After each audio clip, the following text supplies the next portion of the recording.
સુરતમાં 31 ડિસેમ્બરે નશો કરનાર સામે કાર્યવાહી થશે। સુરતમાં 13 સ્થળોએ નવા વર્ષની ઉજવણીનો કાર્યક્રમ છે। પોલીસે પ્રોહિબિશનના 1100 કેસ કર્યા।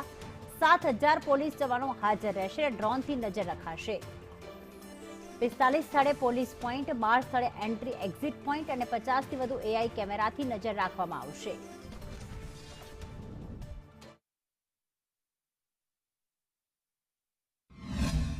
30 जनवरी 2026 ना सेलिब्रेशन करवा माटे अपना सूरत शहर में अलग अलग विस्तारों में अपना जो है लोग जो एंजॉय करता हो जो अने अलग अलग विस्तारों में निकली मोटी संख्या में भेगा भी थता हो।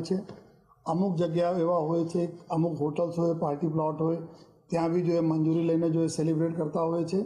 तो आ समग्र पूरी व्यवस्थाओं तैयारी रूपे अने लोग सेलिब्रेट करे परंतु एवं कोई कृत्यों नहीं करे जो कायदा उल्लंघन करता हो, साथोसाथ कोई बीजा कोई तकलीफ आपता हो। एना ध्यान में राखीने अलग अलग प्रकारना अमे लोग जाहिरनामा करेला छीए।